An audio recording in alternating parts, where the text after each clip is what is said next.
excited to see you in person, and I'm happy to be back. I was out last week sick, so I'm happy to be here. We have a really, really great team meeting for you today.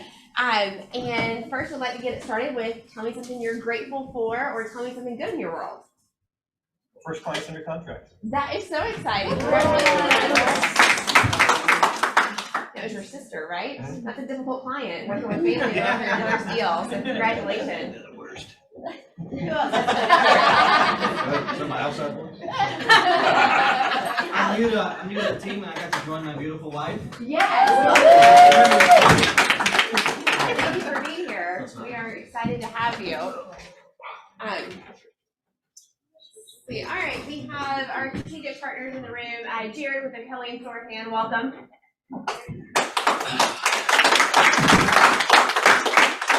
Well, it's good to see everyone.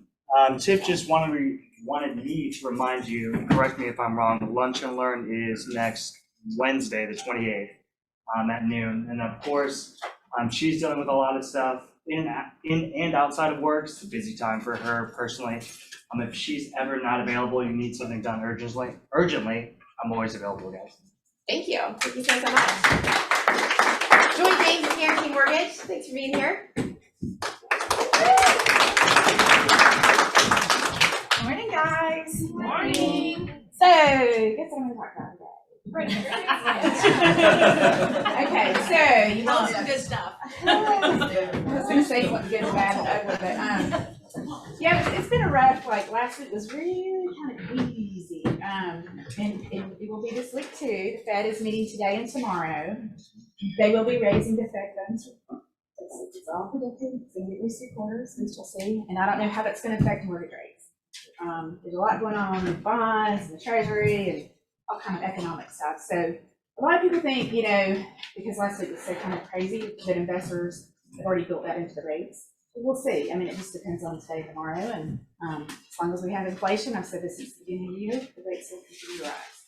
But we need to give options for your buyers, right?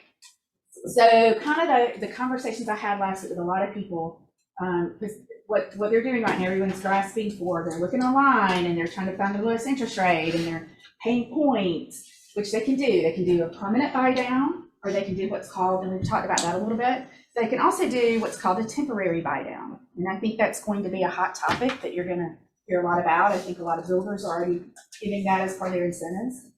Probably the most popular one is a 2-1 buy down. And I'm not going to give a huge lesson this morning, but just to kind of let you know, because I had that conversation with a couple people last week. Basically, let's say the rate is at 6.25 now. You can do a 2-1 buy down so that in the first year of when you buy the house, it would be at 4.25. Okay. Second year it would be 5.25. Then you would go to the 6.25 thereafter. Why that's attractive is as rates go up, guess what they will eventually do? Go down, right? So that kind of buys you time as a buyer to get into the house, to have lower payments before they go up, and then hopefully you can refinance. Okay, it's kind of the thought process behind that. But there are options like that, and I just wanted to let you know it's all about educating the buyer right now, and I think that's just one thing that we can talk to them about. Okay, because I think obviously mortgage rates have been a hot topic all year. This is probably obvious to a lot of people here, but it's not to me. Like, if you do something like that temporary buy down, do you have to stay in it those 3 years at least, or is there any qualifications? Or You do have to stay in it for those at least the 3 years, and then you can. because that's the way the note is set up. Okay. Question. You can always pay more to principal. I mean, you can do all of those things, but So would they what if they were at the top of their price range or their debt to income at 4.25? they have to qualify on the higher rate. Okay. Good question. They do have to still qualify at the 6.25. Yeah, I know. What's the fee? There's a cost involved, and it is pretty costly. It is pretty costly. I mean, it depends on the loan amount. I mean, it's probably going to cost you from $6,000 to $8,000. Wow. Is it more beneficial just to buy down the rate? Possibly, but to really make a difference, like if you bought a permanent buy down on 2 point, like from 4.25 or 6.25 to 4.25, it's going to cost way more than that. Oh. So, and that's why I think the builders are throwing that there, because it's just an incentive that they can pay for. So you're going to see that a lot in construction. I just had a builder meeting this morning to talk about it. if a seller wanted to pay that, whether it's the 2-1 or the permanent buy down, can a seller do that? Absolutely. And I think you're gonna see, and I'm already starting to see on contracts with the sellers, either pay closing costs, you kind of have to figure out what the buyer needs to. You're gonna see a lot, I feel like, could be wrong. I think the first time home buyers, there's some opportunity for them that there hasn't been the past 6 months or a year, I guess. Because even though the rates are higher, they're not dealing with multiple offers and above list, that kind of thing. So maybe they can ask for a buy down or some closing costs or something. Whatever they need. Does the 2-1 help you when they're qualifying for for X amount of house? Does it as far as does it help them? Or would it have to be? I would imagine it would have to be a permanent buy down to well, just like he was asking, they still have to qualify for the higher rate, so it doesn't really help them qualify for more house. But the permanent would. That would be a lot of cash. And it's all like this is kind of how I want to end it. Did you have questions? Yeah, what do adjustable rates look like right now? They're about, in most cases, like a 7-1 arm is kind of the sweet spot. That's another thing that's popular, or arms, adjustable rates. I feel like we're going back to like 2008 or something. But adjustable rates, that will also be a topic of conversation. And there's typically a 5-1 arm, 7-1 arm, and a 10-1. The 7-1 is usually the sweet spot, and it's about a half a point right now, it seems to be. So that's also an option. I mean, that's pretty good. Those are the conversations I'm having, and just somebody is considering them today. But those are just some things going on in my world. If y'all have specific questions, call me on it. It's just like those memes that I was going to say on social media. It's like, you see it all. I know, like date the rate, because that's temporary, right? You're dating the rate. Marry the house you love. Still, if people are going to fall in love with a house, they still have to move, all that stuff, and divorce the rent. Okay, so get out of the rent. So this is kind of those things, but y'all let me know if y'all have questions. Thank you. Thank you so much. All right, we have some of our other vendor partners in the room. If you don't mind standing and telling us who you are. Hi. Hi, welcome. Yeah, I'm sorry I'm a little late. I'm gonna pass my stuff out. Some of you guys have seen me before. My name is David Host from Perimeter Roofing. Okay, you guys, some of you might know Raymond Little. Raymond's getting older now. He's trying to back out of it. He sends me to talk in his stead. We work and try to create relationships with you guys to show up at your inspections, to follow up inspections, to check and make sure that those inspections were done correctly, and also to kind of create a relationship where we can come and make small repairs for you for free. Be there for you when a rainstorm hits and you've got a listing that's getting water inside it or something like that. We're always there. If we can find a way to help you get a new roof on it before you sell it, we'll do that. But generally just want to create relationships with all you guys, personally, be there for you at your beck and call. And sorry, I'm a little out of breath. I drank a Monster on the way in. Trying to catch up. I thought I was going to miss out on all this. If anybody's interested in talking to me more about this stuff after this, I'll be here. I've got a bunch of handouts and things like that. All my information on there. Again, we've been preferred vendors for all the North Atlanta Keller Williams offices for years. We're not going anywhere. We've been around 9 years. You can trust us. We've done a lot of your personal homes and things like that. Again, I'm David Hose. I'll be in the back. If anybody wants to talk afterwards, come grab one of these handouts. Thank you. All right, we have some really great classes wrapping up the end of the month for you. We have Nikki, who's going to be presenting after team meeting next week about your unique value proposition. So what makes you different than all the other agents? How do you come up with that? And what are some different ways you can present that to your buyers and sellers? There's never been more real estate agents right now, and we need to make sure that we're standing out and that what makes you stand out apart from other agents. Right after team meeting today, Bob Hartwell is going to be teaching a fabulous class on how to price your listing and make sure you're pricing it right. Also next Tuesday at team meeting, we have Teresa Smith. She's going to be giving us all of her great insight and knowledge on buying and selling on Lake Lanier. So we always have those questions, and you may not have it now, but one day you're going to encounter a client that you're going to need to help on Lake Lanier. So make sure that you come to team meeting next week. And then we have a really great contracts class with Dave and Maxie at the end of the month that will give you CE credit hours as well. And we also have Jason teaching the art of negotiating the deal. So this class date has changed. So make sure that you know that that's next Wednesday. It was originally scheduled for next Friday. So that'll be next Wednesday here in person. Make sure you're here for that. And then we have a really special treat this Thursday, 9 o'clock in the morning. We are having a mastermind with MAPS coach Marcus Heflin. He is leading Bold that is coming up, and he'll be teaching Bold for our market center and other market centers starting on October 20th. That's the first step of Bold. He's going to be leading a great mastermind to talk about strategies that we can utilize right now in the market. So this is open to all agents, so make sure you join us this Thursday at 9 o'clock. It's going to be a really, really great jam-packed hour, and so we're super excited to have him lead us in that. At the same venue, Sarah, the friendship venue, or do you know where it's gonna have? So that mastermind is going to be here at the Market Center, Right. and Bold is actually going to be in Duluth at the Payne Corley House. And so this is the QR code if you want to register for the first step of Bold. It is free for the first step, and next team meeting we're going to be going in depth about all about what Bold is and talking about that in more detail. Jason's class is gonna be here now? Yes, Jason's class. Yeah, oh, sorry. Jason's class is here, the art of negotiating a deal, the deal. The business planning clinic is going to be at venue at Friendship Springs on October the 4th. Yes, I don't know if you're talking about that, but that's coming up too. Okay. All right, career night. We have that this Wednesday at 6 o'clock. If you know anyone that's wanting to get into real estate, make sure you send them to that. The information is in our Facebook group, and you can invite them to that. This is super exciting. We have our varsity food truck event that's going to be next, was that Thursday? Yes.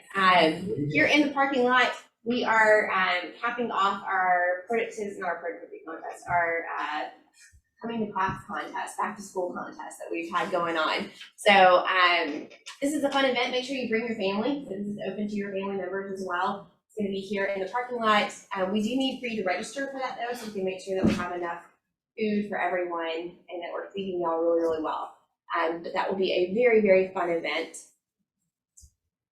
We are also gauging your interest in holding a trunk or treat event here at the office on October 28th. So this ideally would be an event that we're holding together as a market center that you are inviting your clients to. So this would be a client event that we are helping support you with and organizing, where we're getting together 20 to 30 agents that are inviting their clients, and your clients are going around and trunk or treating in our parking lot. And so we do need to make sure we have enough participants for this. So make sure that you scan this QR code if this is something that you're interested in hosting or partnering together with other agents to host. We're also posting this in our Facebook group as well, so that you can express your interest there as well. Any questions on that? Okay. All right. Well, we have two very special guests with us today, Maggie and Joseph Eterno with the Eterno Group. They are a millionaire real estate agent team based out of the South Forsyth office. They'll primarily kind of serve the Jefferson, Winder area all over. And so we're so excited to have this top producing husband and wife team with us here today, talking to us about prospecting and servicing listings. So welcome, Joseph and Maggie. Thank you for being here. I'm going to turn over the clicker. And I'm gonna turn over the. Okay. Good morning. Morning. So my name again is Joseph. This is my beautiful wife Maggie, and just to give you a little opener in terms of who we are, why Sarah asked us to talk about listings, which we all love, we all want, we all chase. So I got into the business in 2014, and quickly just realized it was something I wanted to do a lot more of. So. Sold 21 deals my first 6 months. My second year in real estate, still by myself, closed 58 transactions, Southeast Rookie of the Year for KW. And then after that point, decided, hey, my life is miserable because all I'm doing is working, and wanted to start a team. So we started a team Maggie has since, over the last 3 years, taken us from, I'm just running as fast as I can, and she's actually put in our systems and things in place. So that's the great thing about the servicing aspect of it. You're gonna hear a little bit about from her. Who in here has been in the business and would say listings is your actual top part of your business? Working with a lot of listings. So just to give you a little background as far as for us, in the time that we've been in the business, we've, as of last week, and it was neat to actually go back and look at it, we've closed 680 transactions since we started in the business. Last year we closed 121 transactions, a little over 50 million in volume, and out of those, 75% were listings. That's awesome. That on its face, I see that number and I'm like, we missed a big opportunity with buyers, but we have definitely learned what works for us. And I think that's the biggest thing when we talk about like the way that you're prospecting and looking for business is being authentic to yourself. So we'll get into that here in just a second, but now you can. So. Pointer. So I'm Maggie, and happy to be here. First of all, you don't have to book shift. Just a shameless plug, like this has been kind of a lifesaver for our team. We have really just dived into it, and so it helps a lot with the shifting market. And so in this, I'll actually even talk a little bit about it. It has a whole chapter on prospecting, lead generation, all of those things, and it tells you how to do it. So if you don't have this book, it definitely is a good book. But we can't talk about prospecting without lead generating, because prospecting is a method of lead generating. And so I like the quote that says lead generation has become critical. It's no longer waiting for people coming to us. We have to be initiators. If it's going to happen, we've got to make it. So unfortunately, 2020 and 2021 were fun. They were fun rides. Things were coming quickly. They were selling quickly. We didn't really have to try much. We put a listing up. It was sold within 24 hours, sometimes even less than that. Now, we've seen kind of increased days on market. We've seen how things have gotten a little tougher. But the thing that I really like and that Gary Keller really says is like, yeah, the market is shifting, but that's okay. We just have to work harder. And so lead generation is such an important part of your business, and we really challenge our team members to lead generate every single day. You have to be consistent in lead generating. The thing right now is we have to recognize and we have to act. So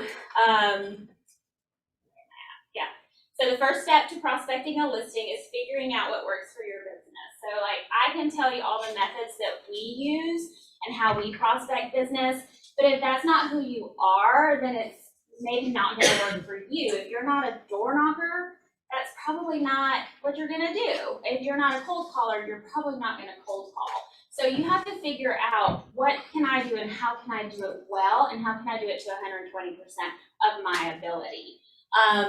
That's another one of those quotes that I like. Just because the market has moved from more to less doesn't necessarily mean that you have to move from more to less. As leads become fewer, you must recognize the situation and make a more concerted effort to generate them. You can't sit back. You must be rigorous and resolute in your lead generation than ever before, and more so than anyone else. In fact, now is the time to shift your lead generation activities into the highest gear possible.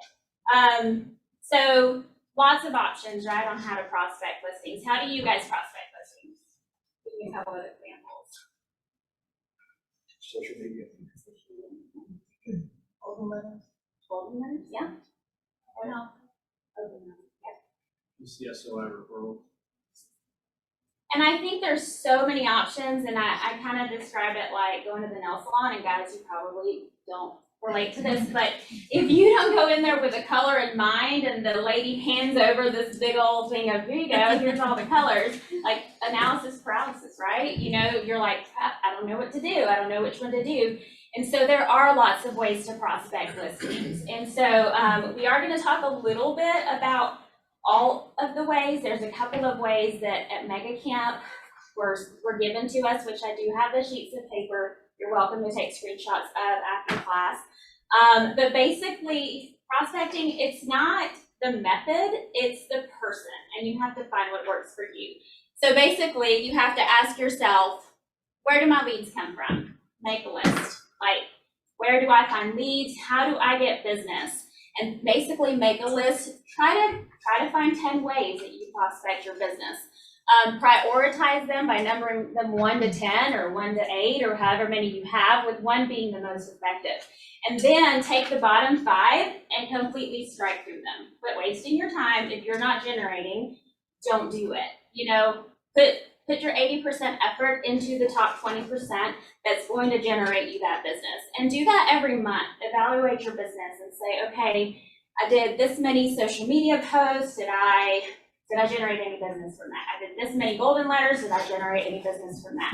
Also taking into consideration, which we'll talk about, some of these things are long games, right? You're not going to just start it today and get a lead tomorrow. So being patient in the process and not giving up too quickly, because then you'll miss the opportunities that are going to come later. Biggest thing about a listing is finding your message. The secret to successful lead generation is getting in the path of prospects with a message that matches their motivation. So there's a whole chapter here on finding the motivated. You have to figure out what your message is and what market you're in.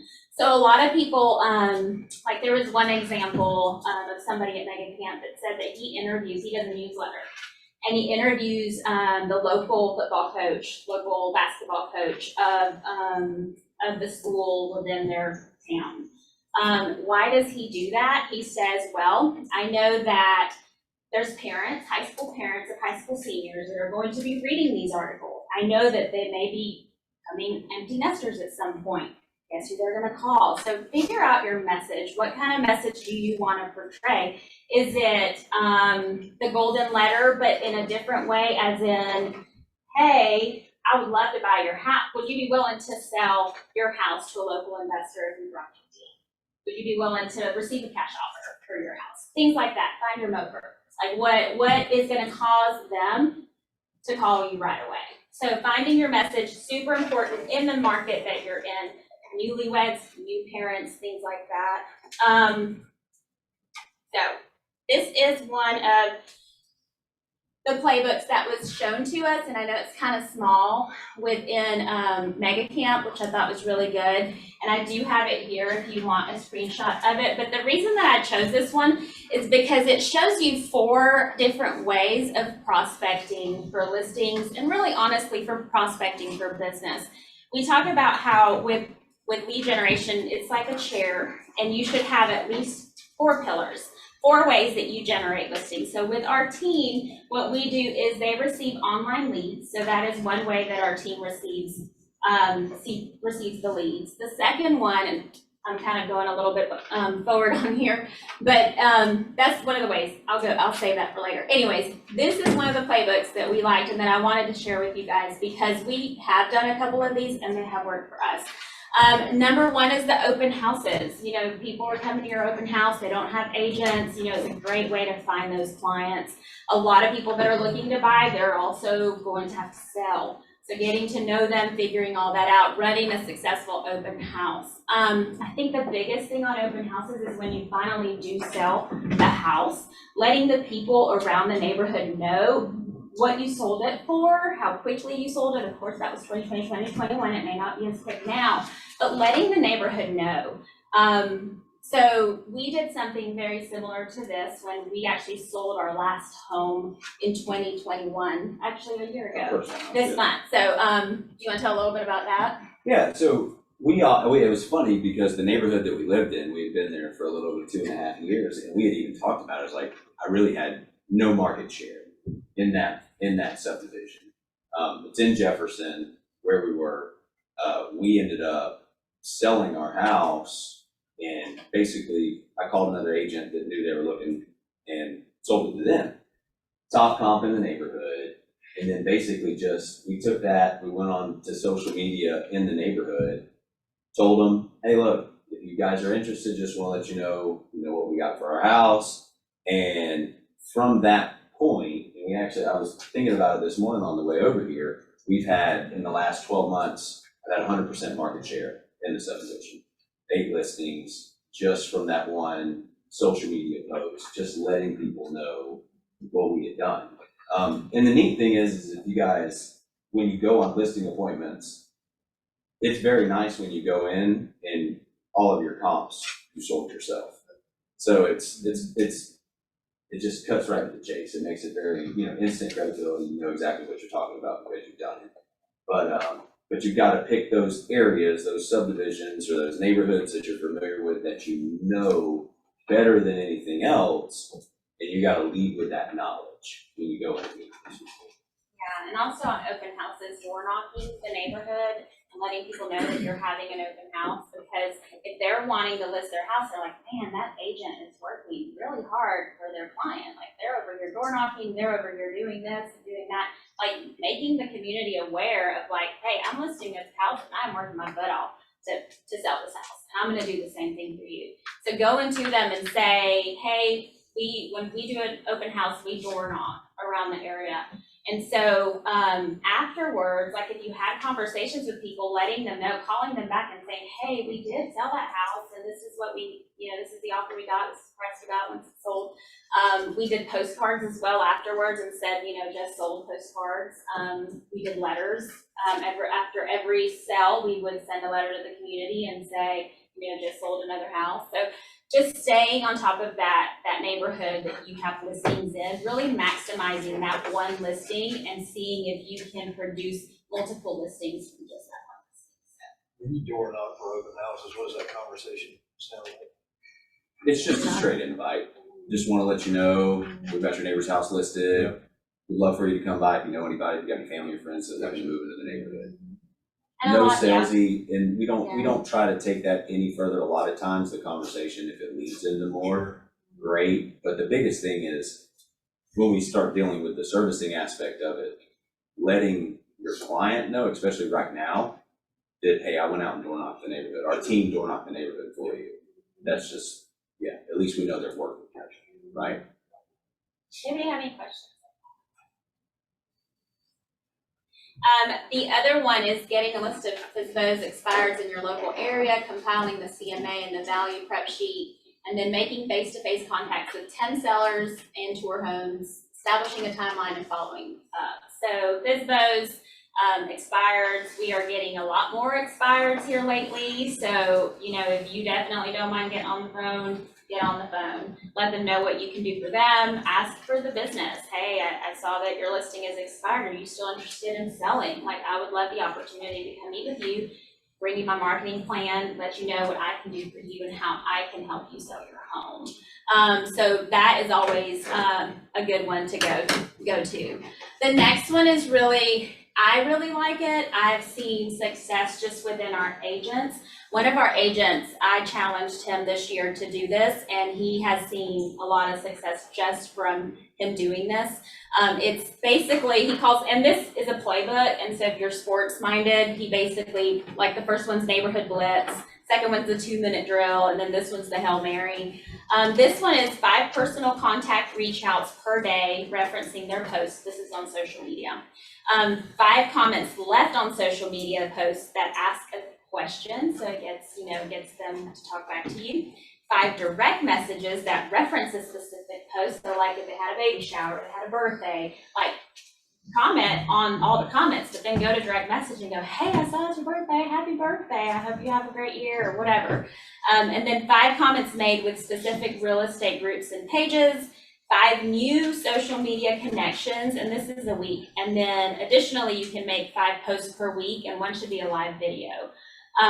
Video is where it's at right now, unfortunately for some of us that aren't very comfortable in front of a camera, but that is where it's at. That's where people are going. That's what Instagram is pushing. So if you don't do reels, try to get comfortable getting reels. We were having dinner the other night, and we had a guy, we had no idea who he was, and he's like, wait a minute, I know who you guys are. You're the Eternos. He's like, I just saw y'all on like my Instagram, and I guess on like the people you may know. And so he's like, y'all were doing a video about real estate. And so it really shows like those videos are getting pushed more than your posts are.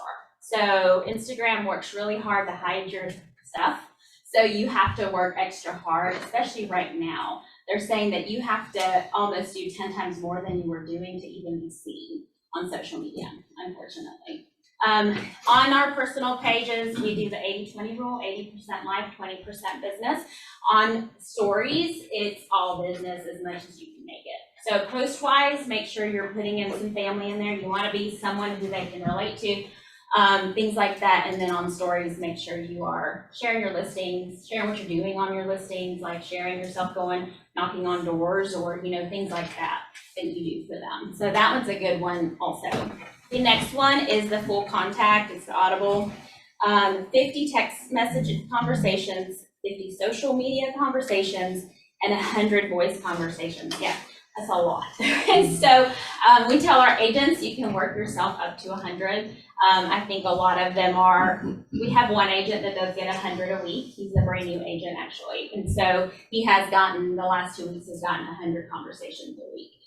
Some of our other agents, they're working up towards that 100. So they're making about 40, 50, sometimes 60, which you can definitely see where the agent that's having 100 conversations, he's very busy in conversations. And I think our other agents are noticing that. And so it's making them say, oh, wait a minute, I need to get on the phone too. Like people are actually talking to us.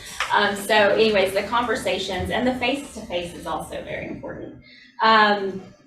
So that's kind of this. I'll leave this here if anyone wants a screenshot of that. Some other things that were given to us, and I can also show you those, are YouTube, you know, marketing your listings on video, doing videos, doing a reel with your listing, things like that. People want to see that you're marketing their listing well. And so when people are seeing that you're working that hard for somebody, they're going to want you to work for them too. So as far as what we do, and I'll let Joe kind of talk a little bit about that. We have kind of, I guess, 4 pillars, maybe even 5, but our biggest source of business and listings for us is sphere and relationships. And, you know, we have been in the business a little longer. I'm sorry, that might be a little small. And then our second is investments. Our third are the online leads for our team. And then we recently began our 36 touch program this year. So we'll kind of tell a little bit about that. So. Yeah, and obviously, you know, in these conversations with what Maggie was already talking about, I mean, there's so many different ways of chasing the squirrel, right? Like figuring out, like, this guy's doing this, so we're going to go do this guy's doing this, so we're going to go do this. So the biggest thing that we want to provide is just, this is what's worked for me and for Maggie. That's it. And there's no secret sauce to it other than where we get our business, we lean into heavy, like heavy. And because out of the 121 deals we did last year, 90% of that was sphere past clients. So once we get, and I always say, like, once I build a relationship and rapport with somebody, I'm just gonna be their friend. Like, get to know them, be genuine. It takes time. The sphere relationships, like we were active. We've owned a CrossFit before. So that was a big source. We're super active in a CrossFit gym. Currently, we just moved, so we're in a new gym, and it's the same situation. If you're gonna lean into a gym, number one, it doesn't need to be a 24-hour fitness where you can remain anonymous. It needs to be a class-led, a coach-led class style gym. You can get to know people, get to talk to them. One of the things that I've always done that just slowly over time has kept my name like in front of people was my shirts that I wear at the gym. KW shirts, real estate shirts, Turn Realty Group shirts. I get the dry fit ones that are actually comfortable that you can work out in. But just being involved, but just being involved in a gym has led to, I wish I could go back and actually count up how much business it is. It's a lot. It's probably, early on it was probably close to the majority, but it's not being salesy, just being genuine with people, right? Like just talking to them. And when 9 times out of 10, they're going to come up to you and have questions, right? They're going to be the ones that actually start talking about it and then be ready at that point. And then after you meet them, friend request them on social. So, you might not necessarily tell them what you do that day, because we aren't salesy. Now, there are some people that they're not secret agents and they meet you and they're like, hi, my name is Zane, I'm a real estate agent, you want to buy or sell a house. Like, that's just not who we are. We are very genuine relationship building people, and we're in it for the long game. We just don't want to help you once, we want to help you forever. And so that, if you have that rapport with people, they're going to come back to you repeatedly and ask questions, things like that, being patient with people. But Joe's really good about, as soon as he meets somebody, he friend requests them. And so guess what? If I'm posting on social media, they're gonna know what I do. I'm not gonna have to tell them. A second one, and I'll tell you a funny story about this one. I'm huge in golf, like golf as much as I can. Friends get a ton of business out of it, which is even better. But for years, I wanted to join Athens Country Club. And Maggie's like, no. You already golfed enough. Yeah, exactly. She's like, no. Well, we go to, was it family reunion? I think family reunion, and we get in the cab with a lady, April Renner. I don't know if you guys know her. She's out of Southside office as well. And we were talking about numbers, and she had this great year, like, and just solo agent, 15 million in volume. And I'm like, well, what's your lead source? What do you do? She's like, Country Club.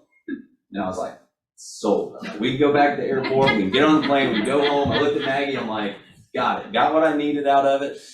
But I put that up there because that is where I spend a lot of my time, right? To where, and again, this is another one where these are slow plays. These are not, some of it can be quick, but relationship game is a slow play. You have to be in it and just allow the relationship to go natural. We spend a lot of time there. Everybody knows our kids. They know us. I just closed our first 2 deals out of there last week. So it took me almost 2 years. Yeah. But it pretty much paid for 2 years in 2 days. So that's that's a big lever that I use. Past clients and referrals, like we talked about earlier.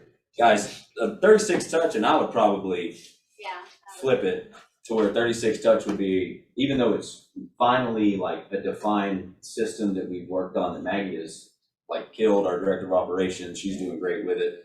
But we're really leaning into that one, because once you have a closing with somebody, it's all about keeping in touch with them, right? And I know it's one thing to hear that, it's another thing to actually do it, because I'll say for the first 4 years of being in business, I would build relationships with people, but I would still probably be 50-50 on people I'd actually keep in touch with it, just because we all run, we all get so busy. So if you don't have a system in place, and we'd be happy to share exactly what ours is, and it's the Keller Williams way, the R&D, you just rip off and duplicate. There's no secret, like everybody would be happy to help you.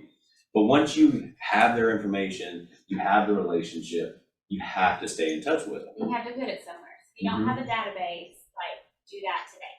Like, start today. Set your database. That is something that we did not do right away, and that is one of my biggest regrets, is that I didn't start putting our people in from day one. Because I know that our database, it's grown a lot this year because our coaches really challenged us. But it would be so much bigger had I just really captured everyone here. I mean, he said we've done almost 700 deals, like, things like that. Now, it is more than 700 people, because in your database, you want to put people that like, know, and trust you. We call it Mets and non-Mets. And so our Mets are people that we have emails to and phone numbers to and have given permission to contact them. So friends, family, cousins, anybody.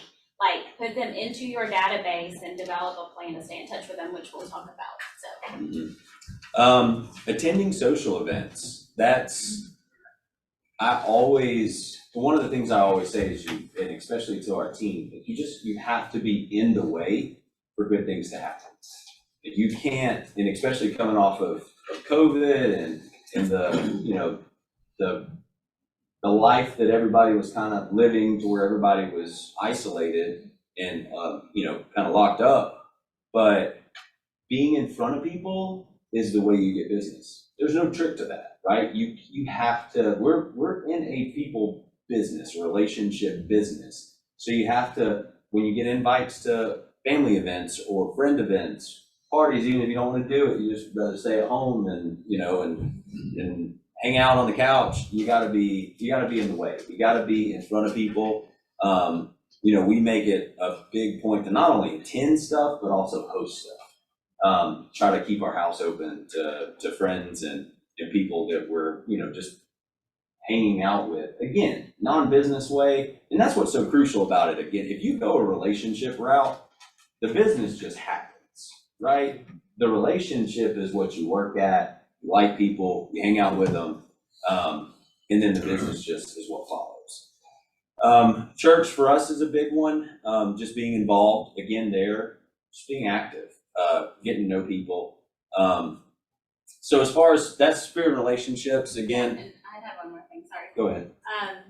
Finding groups that you can get involved in and forming new circles. So we all are very comfortable within our own circles, like trying to put yourself in situations where you're meeting new people and you're getting to know people. That's how you're going to grow your business.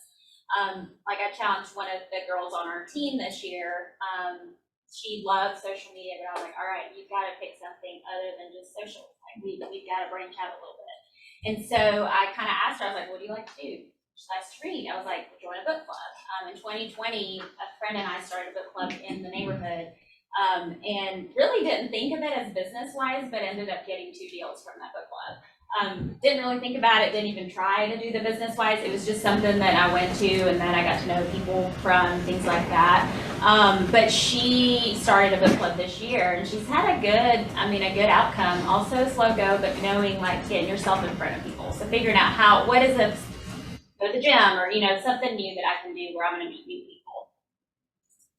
So another one of our big levers, and this one has really kind of morphed over the last, I would say 48 months, a little bit longer than that maybe, but we have an investment arm of the company as well. We do buy and holds, buy and flips, pretty much anything you can think of. So me personally, my lead generation time is spent on finding investments. But the neat thing about this is if you change your conversation just a little bit, right? To where it's, I'm calling on with an investment mind first. If the investment doesn't work out and you're able to get in front of, a prospective seller, then the conversation gets to naturally lead into, well, the deal doesn't work for us, but if you want to sell, we'd be happy to help you.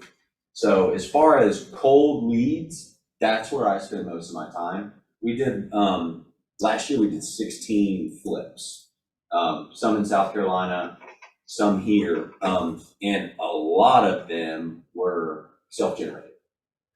Like basically I look for the property, do my numbers, and then I get on the phone and blow them up. And I'll say a cool thing about that is, how many of you guys like to blow up the phones? Like dial. See? I don't have time, like, get on the phone. Yeah, and we've got some people in our world that just love to call. I've never been one of those guys, because the biggest thing is I spend a lot of time on servicing the people that I have, the relationships, and maintaining those relationships. But it's so much easier to have a conversation with somebody if it's, hey, I don't want to sell your home, I want to buy your home. Or I have somebody that wants to buy your home. They'll listen. They're not going to hang up the phone on you, because then it's different. Like an example of that is I had there was a house in Hilton Head, and that's where we did 3 flips last year in Hilton Head. And there was a house that I had stalked. Saw it came off the market as an expired, knew the numbers looked good, and I called, texted, anything I could do for 2 months to get a hold of this guy. And finally I sent him a text and had no response. And I just said, hey, just want to make sure I don't want to list your house, because his phone had been blowing up when his house was withdrawn. So I don't want to list your house, I want to buy your house. He called me back in 10 minutes. Ended up buying the house from him. But it's just that's one of those levers that we've been working on. And especially as the market continues to change on the listing side, we're gonna end up dealing with more people that are in a tough spot. And that's real. We have to be ready for that. And most people are still not upside down yet, which is great. There's still an avenue to get out if they need to. But be prepared, have somebody, and if you don't do it yourself, have somebody that you know that wants to buy properties. Whether you put yourself in a position to wholesale them, or you put yourself in a position, to sell them and still, and from a commission standpoint, still get a commission. But that needs to be a tool that I think anybody going into this market should have, right? And that's not saying, you have an investor. It's like, I've never had a builder, right? That's one of the things I've never had. But have somebody that you know in your world that wants to buy. If you come across a deal that you think is a good deal, call me. Like, I'll look at it. We have people that want to buy them.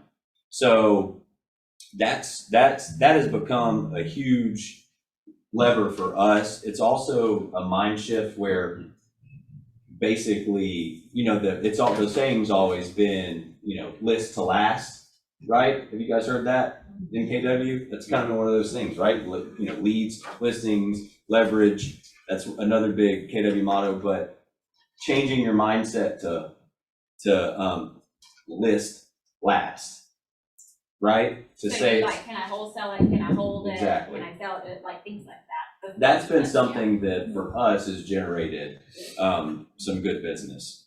Online leads, I'll be the first to tell you, I honestly, personally have not worked an online lead in 5 years. But that took a lot of time to build up to that point. But online leads are a huge lever for us, because what we do is with our team, we have those things that are set up to where, we use Sync and Realtor.com. That's about the only paid leads we use. But learning how to have those conversations around those online leads, right? Scripting your way into a conversation to where you can actually convert them. And they're good. We tell our people all the time, the conversations are there. People are still talking. People are still wanting to move. They're still wanting to sell. They're still wanting to buy. That's always going to happen. And in our 36 Touch program, which we call our tribe, our ERG tribe, that's Maggie and our Director of Operations, Gabby, runs with that, and she can explain a little bit more on it. Yeah, and online leads, if you're not role playing and script practicing, really try to do that on a daily basis, a couple times a week. It really gives you that confidence to go and talk to people, to be able to share the market with them, things like that. I think right now more than ever, it's important to script practice. And I was gonna say we probably need to hit servicing just for a second, yeah. and that way, because I think we're on a timeline. We at least want to open the floor up, so if you guys have any questions. Really for us. quick, our 36 Touch program is not anything crazy. We do bi-weekly video embedded emails to our database, and that is through a app called BombBomb. Really simple. You do the video, and then we use Follow Up Boss for our database, and so it actually embeds it all for us very quickly. But you guys, all of this that we do with our ERG tribe, it has nothing to do with real estate.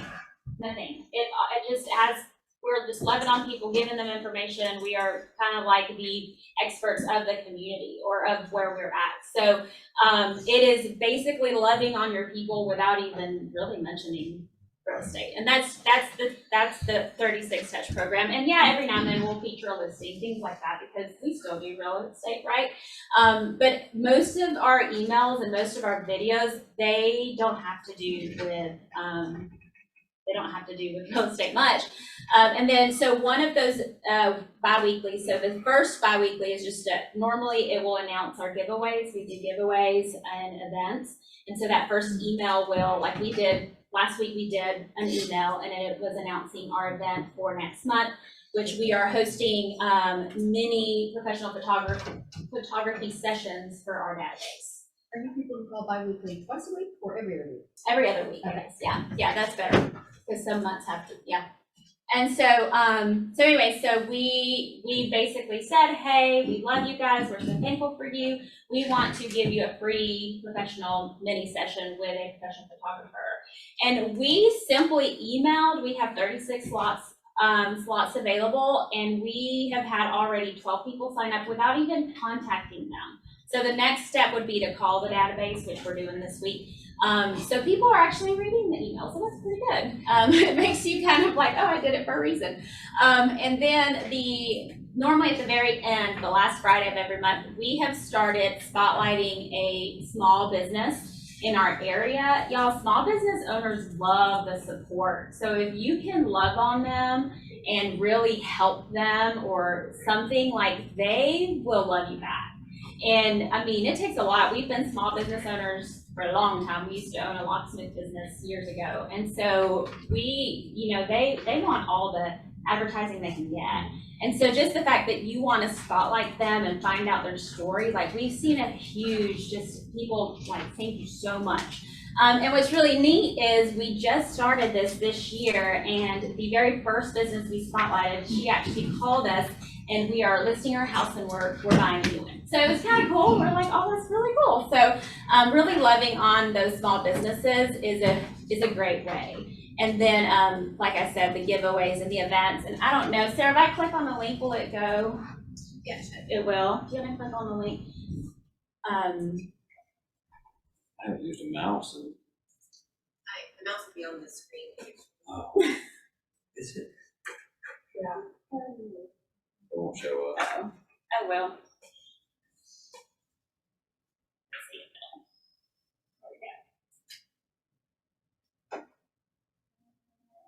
Not sharing it, but it's on here, but not there. So, anyways, yeah, I can send it out. But basically, our coach originally wanted us to do a video interview with them. We are not great at video yet. It's a lever that we are just kind of starting. And so we're like, okay, well, if we can't do a video, what can we do? And so our director of operations is also a professional photographer, so that works out really well in our favor. And so what she does is she reaches out to these businesses, and she has a list of questions that she makes up herself, and basically asks them about them and why they opened this business, who are they, what their mission is, what's on your bucket list, things like that. And so we take the pictures, do the questions, and then we write a short article and we put it in our blog. We share it on our socials. We share it in Facebook groups that are within our town, things like that. And so that's kind of, what that entails there. The giveaways and the events, they're not, normally if you want to do an event every quarter is a good kind of thing to do. If that's too much, maybe just start once a year and say, okay, once a year, I'm going to do an event. It can be as easy as hosting a happy hour somewhere, things like that. And people will come. Like when we first started hosting events, we're like, no one's going to come, but they actually do come. So offer free beer, people will show up. So, things like that. And so, yeah. So the next thing is just plan and be consistent and track it. So make a plan, stick to it, execute it. A plan without action is just a plan. It's not gonna get you anywhere. Done is better than perfect. Tom Ferry says this, and I love it. I am a perfectionist, so I don't want to put something out there until it's perfect, and that is a bad thing on my part because then someone else is doing it already, and I was like, well, that's what I was gonna do. So done is better than perfect. That's what we did even with our 36 test program. We're like, we're just going for it. And even Gary Keller says, research a little, but do it. And then as you're doing it, like make it better, keep researching, keep learning, and then it'll get better as you go. So just know, done is better than perfect. You don't like being on video? Get on video. It doesn't have to be perfect. Those BombBomb videos, they're on my backboard channel. Like they're not anything professional. They're very simple videos that I just make very quickly. Research a little and do it and continue to research as you go. Be consistent with your prospecting. How often are you going to do it? Have a uniform in design. So like make everything look the same, with your social media page, make sure it all looks the same. That's huge as far as advertising and just looking professional. And who and where, who are you going to market to? Where are you going to try to find these listings? And really honestly, 9 to 12 months commitment, and even probably longer. So if you're sending out newsletters once a quarter, like commit to that for 2 years. and see. I mean, before you even think you know something. And then track your numbers and evaluate them monthly. Know where your money is going, especially in this shift. It's super important to know where you're putting your funds in, that it's being used. And then just quickly on servicing listings, it's important to price, and Joe can kind of talk about that a little bit.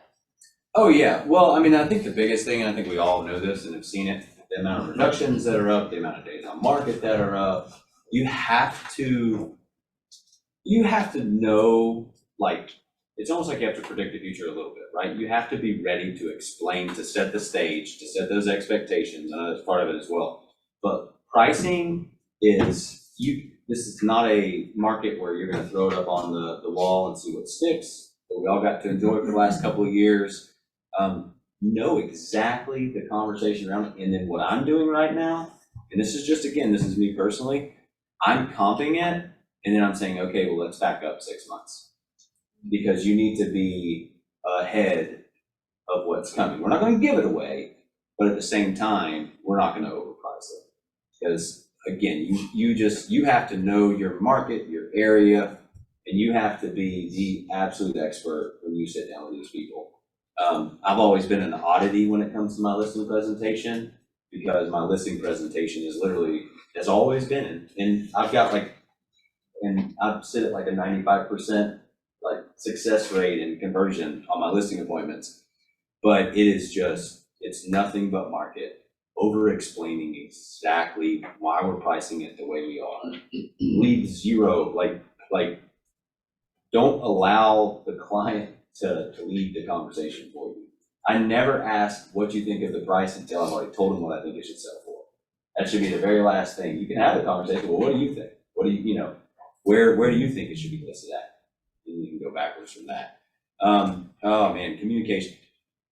You can't over communicate with your sellers right now. You can't. You should, right now, I'll be honest, I'm talking to my guys probably every other day, and just updating. We go through, and obviously if we have showings, we talk about showings, we get follow-up, the standard stuff that everybody would do. But right now, they're watching the news, they're watching social media, you get a little freak out bug on stuff. So just over communicate, bring peace and calm to them, let them know that it's working, that it's going to happen. Who in here was before COVID, before 2020? Who was listing before? Yeah. What's the longest time anybody's had a listing? Yeah. Well, and that's what's so funny is this change has been exciting. I'm excited about it because I've had listings that have sat on the market 12, 13 months. But if you communicate with your seller and you keep them in the loop and they actually know that you're working, they'll wait. They know that you can't force somebody to buy their house, right? You're gonna have some people that are unrealistic, but for the most part, if you communicate, it's gonna overrule everything else that you do.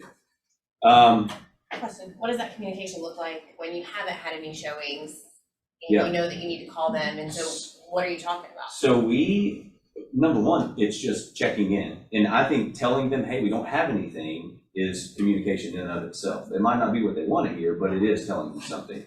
We send out, not only do we have our weekly calls, the weekly call at the base, but we also have weekly emails that we send out. The cool thing is regardless of if you're not getting showings, we utilize internet views because that's always going to be going up.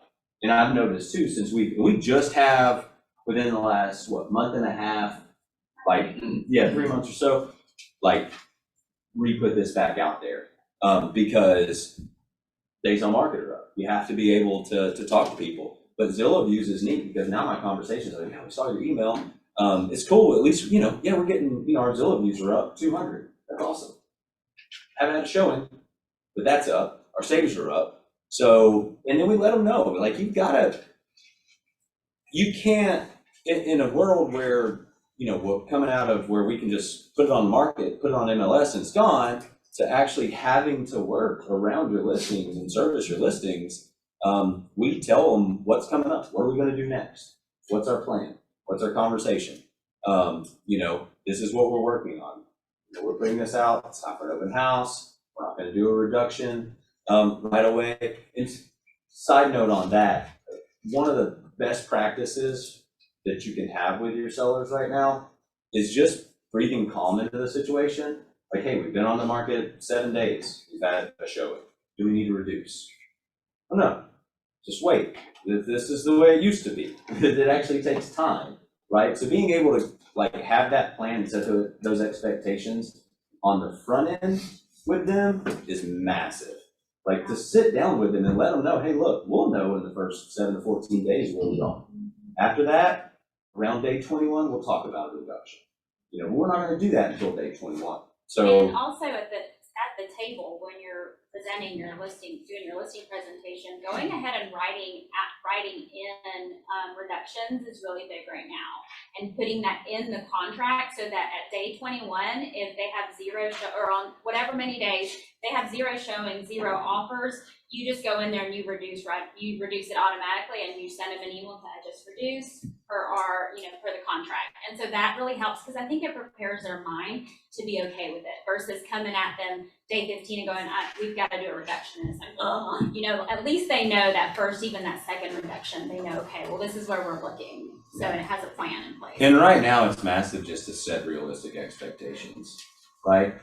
I would rather walk away from a listing that has unrealistic expectations already set. Like, hey, we expect you to get this on the market and sell it in a week. And I'm like, that could happen, but realistically, days on market are, up. I mean, exponentially, you have to be able to communicate those expectations to people on the front end. And I think that's where that thing, keeping the calm, when you're presenting, as well as just letting them know what to expect. Like, that's the neat thing, is to be able to sit down and say, look, yeah, you're going to get this. We're going to talk every week. If we don't have anything, you're also going to get an email every week. There you go. This is how we're going to do business. So. Yeah, and if you're an agent showing houses, leave feedback. That helps the listing agents so much. Please leave feedback. It helps everybody. Yeah, I had a client this morning that was like, we had a showing 2 days ago, and he's like, no feedback. I'm like, dude, I called, I texted, I emailed, I called, I texted, I emailed each day. And he's like, you would think it would just be common courtesy. And that's what the public thinks. So just to let y'all know, if you're showing houses, reciprocate, help. Even if it's a no, ugly house, whatever, just leave feedback. It helps all of us, so, yeah. And I think that was all. That's all we had. And I don't know if we have time for questions, but, some questions? I have a question. Of the paid leads, how much of your actual sales, what does that represent percentage-wise? And in your paid leads, do you actually get any listings from it, or is it predominantly buyers? Yeah, I think for us, our paid leads over the last 3 years have become smaller and smaller portion of our business. Last year was about 20% of what we actually post, and some of those are listings. The conversation, if somebody's looking for a house, odds are they want to sell a house. So yeah, we do get both out of it. So would you say 20% listings?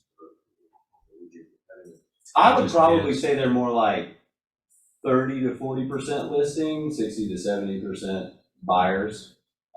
It's a good number, but it's not a huge portion. That's how when I started in the business, it was meeting people. And I always say, like, I was huge on Zillow when I started because I bought my database. That's how I looked at it. I'm investing, I'm buying my database. And now all those Zillow leads that I paid for are now past clients. So that I actually converted it for. So I've never been opposed to it, but But what I'm saying is I've never been opposed to it, but if you're going to pay for them, you got to work with them. So. Any other questions? I think I have a question. I'm trying to figure out how to word it. Okay, I know we're in a changing market, and I'm an agent who's been around about a year and a half, but I've had experience of being around the market when it was bad, just on personal level. I am working with a client now who I just found out today can only qualify for a certain amount, and the house they want is just like $50,000. So I went into the history and checked some of it. How do we know if the house they're looking at is not overpriced? I mean, I'm trying to figure out a strategy. Well, I would approach that just the same way as if I was listing the property, Okay. which is to go in. I use, you know, a little like MLS and tax records to make sure I'm not missing anything sold off market. But just go in and research it, comp it.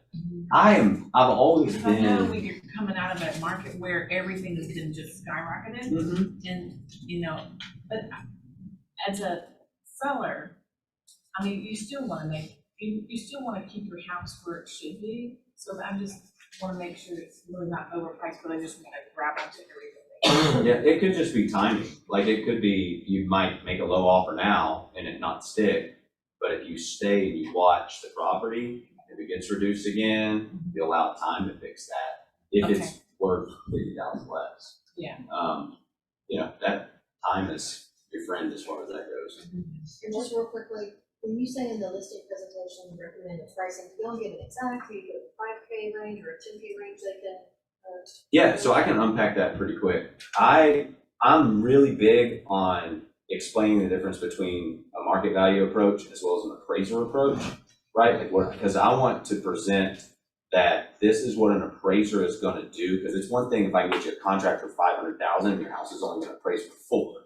Like we don't want to do that, and that's not the conversation now, but it was for 48 months. But I go through and really hone in if it's a subdivision, and we do a lot of subdivisions. Price per square foot. So I give them low end, high end. This is your range. This is the condition of your house. This is what I want to list your house. I don't leave a lot out there. I said, this is what your house is. This is what we need to list your house for. This is the range I think we can get for it. I give them a range there, but I just tell them exactly what I want to list the house for. Great questions. Thank you. Thank you so much.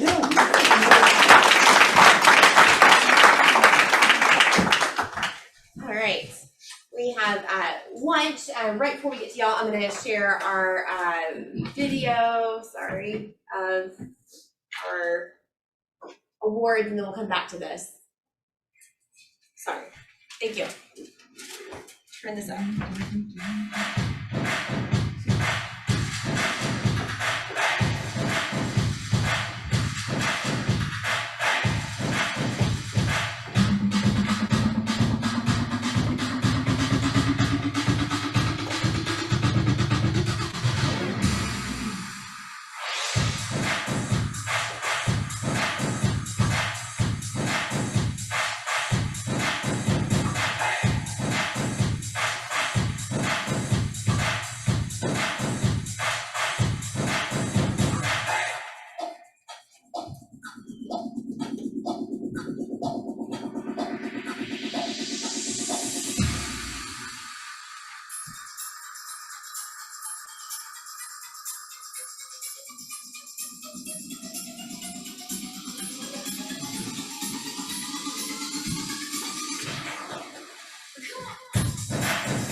Congratulations, everybody. All right, we are going to go back to Atlanta Property Inspections. Thank y'all so much for being here and providing lunch for us today. We're so excited to have you. Thanks. Let's talk and go in the corner there. Okay, thank you. Hey everybody, how's it going? Great. We got a good lunch for you out there. My wife made everything, so make sure you say hi to her on the way out. I didn't have anything to do with it. So we are giving away a $50 gift card, so I thought I'd pass this around if you want to dump your card in there. Okay, just pass it around if you don't mind. You do, yes. There's a picture for you. It's got a book in it, it keeps tipping over. We're good. Yes. All right. You know, I could spend a few minutes talking about all the things that we have on this screen, and I think some of you know that. And by the way, we get the opportunity to work with so many of you. We're so appreciative and blessed to be able to work with you guys in your market center. So thank you for that. But instead of spending a lot of time on this, I thought I would talk about our reviews and what your colleagues think about us, what they're saying about us. So we really take our reviews seriously. We have a 4.9 rating on Facebook and Google, and then we have a Listen 360 platform where we send out emails after the inspection asking how we did. And the question is, what did you like most about us? First of all, would you rate us 1 to 10, and then what did you like best about us? And out of 6,000 reviews, we're still hovering in that 9.6 range, which is, I think, pretty awesome. I'm really proud of that. It means we're doing a good job. It means we're taking care of people. So I thought I'd take a couple minutes and just see what your colleagues are saying about us. Judy says, the professionalism this company shows from the first phone call to after the inspection with follow-up questions is outstanding. My clients have always been pleased with the care and courtesy shown them on inspection day. I highly recommend that. Thank you, Judy. Donna says that you were so kind to accommodate my buyer by traveling outside your normal radius mileage area to inspect the property. I appreciate you calling me before and after the inspection to go over the details. Prompt, kind, and professional. Thank you. Love that one. Tammy kept it short and sweet. Always love doing business with you. Professional, courteous, and done in a super timely manner. Haley says they were awesome, very thorough with the clients. Highly recommend. Let's see. Susan had a long one. As a real estate professional, I highly recommend Atlanta Property Inspections for many reasons. They schedule inspections quickly to accommodate a short due diligence period. They list positive features of the home, not just concerns. Their inspectors are professionals who take the time to review the inspection results with our clients. This is only a small amount of services this awesome company provides. Give them a call, you'll be delighted. I love that one. Pretty good, isn't it? Let's see. Deborah says, always the best service, best explanations, and the easiest home inspection report to read. We think it's pretty easy to read, too. Mary Beth says, very detailed inspections. My clients have all been thrilled, and the office is always able to fit us in on the schedule quickly, so we remain competitive with our offers. Glenn says, we've partnered with API for almost 10 years. Their staff, from administrative folks to the inspectors in training to the senior inspectors, I think he's talking on me, I'm not sure. To the senior inspectors is top notch. We highly recommend API to represent our clients' best interests, confident in knowing that they are deal makers, not deal breakers. I really like that one because we work hard to meet that criteria. I had to throw in a Remax. I'm sorry if we got out of the but I like this one so much. Elisa says, this company rocks. The service is unbeatable. It's great to have business partners that you can trust. Really like that one. That's all I had on the reviews. But I want to just tell you that we really work hard to take care of our clients. We work hard to take care of you guys. We want to make sure that everything we do is positive and it doesn't reflect negatively on you guys for any reason. So we work really hard to take good care of them. We have an inspection guarantee. If something goes wrong, we fix it. We do a lot of things like that in the background. I wanted to also offer my phone number to you. If you ever needed a question, you had a question, you want to send a photo, something didn't look right, something looks weird, you don't know if it's mold, all those kind of questions that come up when you're previewing the property or listing the property, or just see something weird. I am more than happy to take your call and help you as much as I can figuring that out. And in some cases, I've actually driven out to the house to help people. So we take that really seriously. We want to be a partner. We want to be an asset to you. We want to be a resource to you. So feel free to give us a call. We're always there for you. And we have a great team, and we'd love to be on your team. So give us a call for your next home inspection, mold test, radon test, sewer scope scan, whatever you need. We do new construction, we do big estate houses, we do first-time home buyers, we do it all. So, all right, any questions? Everybody's hungry, I know, right?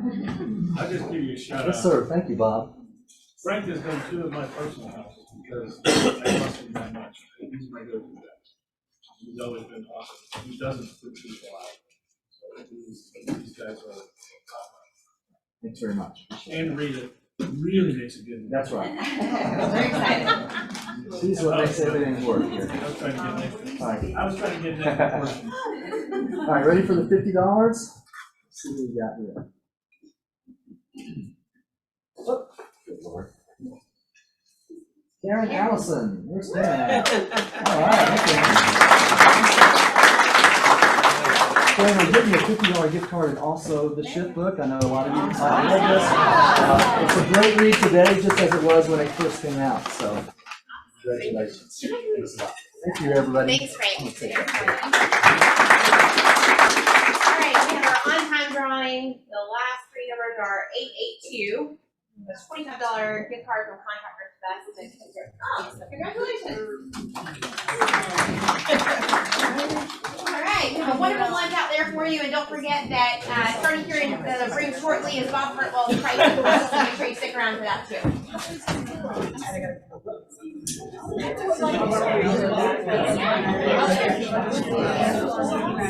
Yeah.